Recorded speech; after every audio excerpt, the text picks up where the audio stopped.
আমি তো খেলোয়াড় মানুষ, আমাকে সত্যি বলছি, কোনো বিয়ে বাড়ি যাচ্ছি, কোনো জায়গায় যাচ্ছি, মারা বলে কি প্রসন্নদা আপনি একটু খেলা শেখাবেন না বাচ্চাদের, সবসময় বলে। হাওড়া হাওড়া একটু খেলাধুলা ব্যাপার তো অন্যরকম, এত এত বড় মানুষ ছিল। তো আমি ওই মাঠটা পেয়েছি, আমি বলেছি HMCর কাছে, ওরা আমায় দিয়েছে এবং ওটা পুরো সুন্দর করে করছি। আর ওপরে লাইট টাইট সব লাগানো হয়ে গেছে আমার।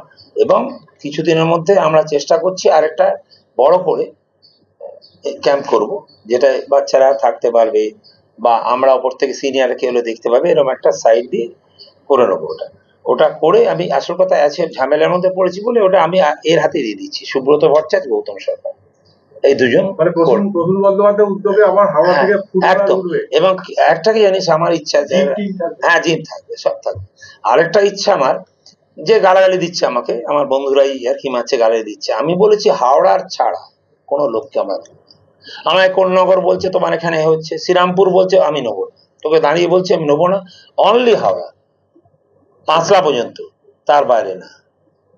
এইটা হবেই এবং এটা করবেই। প্রতিটা স্কুলে আমি 3টে করে লিখেও দিয়েছি, 3টে করে ছেলে চেয়েছি, 10 বছরের ছেলে, ফুটবল খেলতে পারুক না পারুক জানে, একটা পয়সা দিতে হবে না। গৌতম দা করছে, গৌতম দা আবার আসছে আমার দেশে, গৌতম দা হ্যাঁ নাম দিয়েছে একটা, ওরা গৌতম দা দিয়েছে এটা, পিকে প্রসূন ফুটবল ট্রেনিং স্কুল, পিকে প্রসূন ফুটবল ট্রেনিং স্কুল। পিকে ব্যানার্জি বলতেন স্কুল, সেই জন্যে গৌতম বললো, ওরা তো গৌতমরা অনেকদিন ধরে দাদার কাছে কোচিং করেছে, বললো প্রসূন দা তোমাকে প্রসূন এটা লিখতে হবে, পিকে হলে পিকে প্রসূন ফুটবল ট্রেনিং স্কুল। উনি একাডেমি বলতেন না, বলে পড়াশোনার ঘর কোথায়, একাডেমি করবে তোমরা, কিন্তু তোমরা কোচিং করো। এটা তো আমাদের ক্ষমতা খুব না, যেমন আরতিকা ট্রকটনিক্স আমার জন্য খুলে ফেলেছে, মার দাঙ্গা কত কি হলো, এত ভালো জায়গা। আরতি কটন স্কিনস কিরম ব্যাপার, সবাই তোরা বেশি জানিস, হাওড়ার লোক, আমিও জানি, ওর মতন কাপড় তো কেউ দিত না একসময়। আরতি কটন মিলস মানে এরকম ব্যাপার এবং লোকে দেখতে একদম, সেটা তো কোনো কারণেই তো অন্যায় হয়নি। আর সবচেয়ে খারাপ লাগলো মেশিন গুলো, তোরা একবার যা, মেশিন গুলোর মধ্যে জল দিয়ে দিয়ে আর পড়তে আর এত ভালো ভালো মেশিন ভাবা যাচ্ছে না, এত ভালো ভালো মেশিন। তাতে আমি করে চেঁচামেচি করতে, আমি নাম বলছি না মন্ত্রীকে বেশি, তো ও আমাকে কিন্তু ওদের ওদের একটা সামান্য টাকা দিতে আরম্ভ করে দিল, কাজ আরম্ভ হয়েছে, এটা করেছে। উনি বলছেন ওটা আমরা দেখছি, কন্টিনিউ করো। সবাই খুশি হচ্ছিল, আমার কাছে এসেছিল মিষ্টি কিনে দাও, মিষ্টি কিনে এসে টেসে মুক্ত। আমি বললাম না, আমার যতটুকু ক্ষমতা আমি গেছি, আমার যেটা যাবার নেই আমি পারবো না। যেমন আরেকটা জায়গায় আমরা কি ওই জায়গাটা জানো ইন্দ্র, ওই আমরা যাদের জন্য অ্যাকসেপ্ট করে দিল, ও একদম আমি বাড়িয়ে বলছি না, আমার জন্য দাঁড়িয়ে আছে হুগলি ডকটা মানে আমি বলছি এইখানে অ্যাক্সিডেন্ট হতো, এত মাটি আছে এর ভেতরটায়, সে এখান থেকে বলছি বাড়িয়ে বলছি না, আমরা সব দেখেছি, কিন্তু ওটা ওরা করে দিয়েছে। নর্থ হাওড়া যেটা আপনাদের মাইনাস ছিল, সেখানে প্রচুর মানে অবাঙালি ভোট ব্যাংক রয়েছে, সেখান থেকেও আপনি আমি সুমিত বিশ্বাস কর, আমি না পায়ে পায়ে ধরার মতন করেছি প্রত্যেকের সাথে। রাত 2টো পর্যন্ত আমি গেছি, তোদের বলিনি আমরা প্রেসিং করতে, তুই জিজ্ঞাসা করবি গৌতম চৌধুরীকে নিয়ে, আমি খালি যেতাম। গৌতম বললো এইসব জায়গায় পছন্দ হয় না, তুমি এরকম করো না, যে আমাকে একবার সুযোগ দে।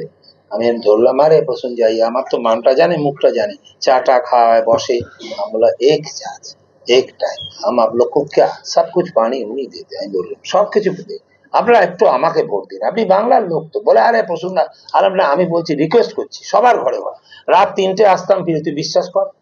এইটা আমার ইচ্ছা ছিল, 13, 14, 15 আমি জিতবই, প্রতিবার হেরেছি 3বার ওইখানে, 13, 14, 15 গোহারা হেরেছি আমি বলছি, কিন্তু আমি ওদের কাছে নিয়ে যাব।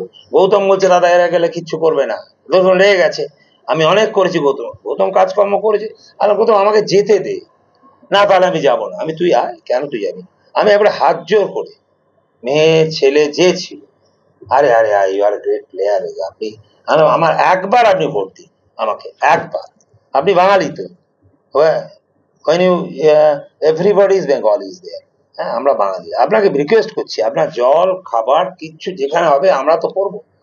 বলছে প্রসূনজি हमको পানি নেই হ্যাঁ, একজন এসে বললো, আমি সব করে দেবো, আমি আপনি লিখে দিচ্ছি, ওখানে লিখতে হবে, ওকে লিখে দিলাম।